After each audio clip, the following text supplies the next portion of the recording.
Welcome to this explainer. Today we're jumping straight into a really fascinating course overview that breaks down the diverse spectrum of exceptionalities found in children.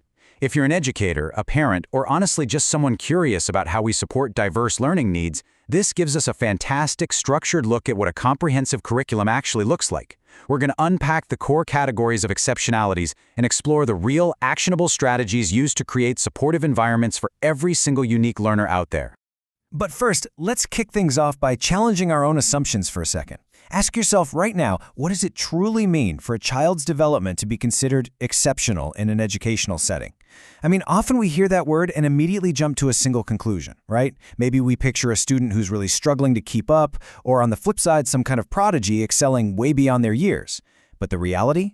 The reality of childhood exceptionalities is far broader, way more nuanced, and absolutely crucial to understand if we actually want to support every child effectively. It's about recognizing that the so-called standard baseline of development is just an average, and so many kids fall somewhere outside of that average in ways that require our specific attention and specialized support. All right, moving into Section 1, Exploring Childhood Exceptionalities.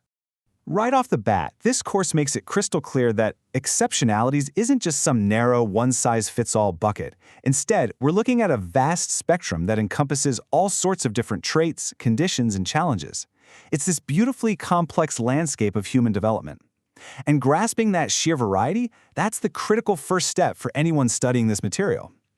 When we realize that exceptionalities range from physical and sensory differences all the way to complex cognitive variations, it suddenly makes sense why standardized teaching methods so often fall short. We literally have to widen our lens to see the complete picture of how different kids learn and experience the world around them. Next up, let's take a look at Section 2, Sensory and Communication Impairments.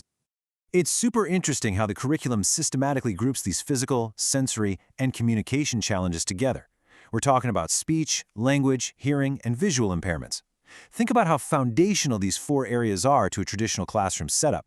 I mean, imagine if a child has a barrier in how they receive visual or auditory information. Say they can't clearly see the board, or they struggle to pick out certain tones in a noisy, crowded room, their entire educational experience is fundamentally altered. And exactly the same goes for how they express themselves through speech and language. By mapping out these communication barriers first, the course ensures we recognize the vital pathways kids use to interact with the world, and just how crucial it is to tackle those barriers early on. Moving right along to Section 3, Cognitive and Behavioral Variances. And wow, this part really highlights the sheer contrast we're dealing with in this curriculum. Just look at this juxtaposition. On one side, you have gifted and talented children, and right alongside them in the very same module, you have topics like neurological handicaps and mental retardation. This is a profound takeaway. Exceptionality in education simply means a divergence from that typical baseline, which requires specialized support. It includes the advanced capabilities of a gifted kid, who, by the way, might completely tune out if they aren't properly challenged, just as much as it includes profound cognitive challenges that require intensive step-by-step guidance.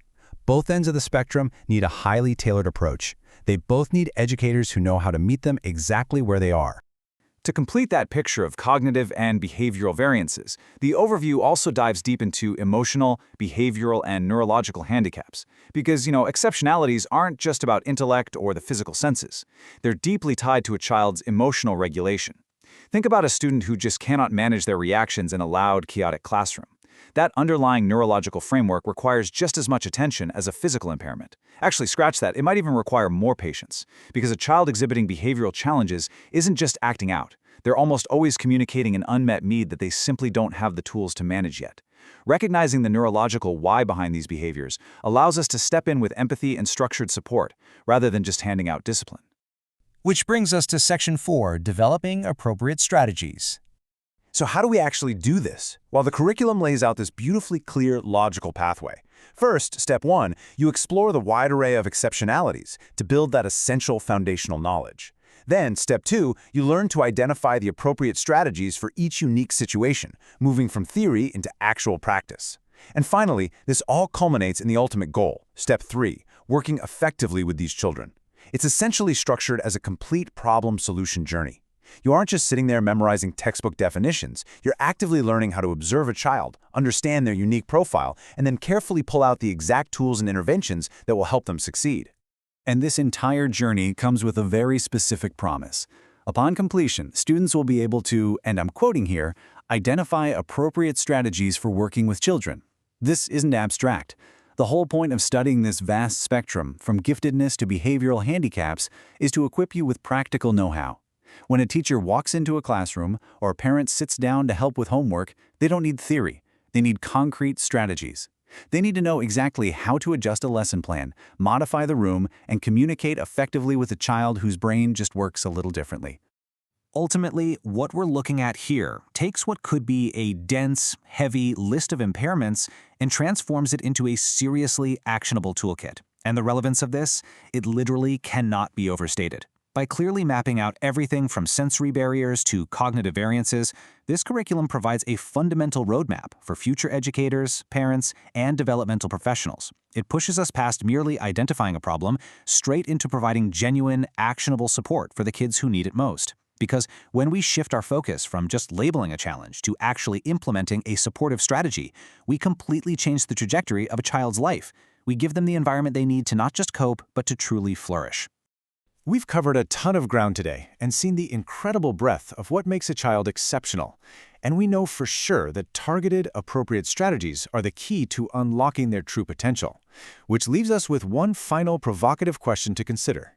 Knowing this vast spectrum exists, are you ready to discover the specific strategies these exceptional children require to thrive? Keep that rattling around in your head as you continue your own learning journey. Thanks so much for joining me on this explainer, and I'll catch you next time.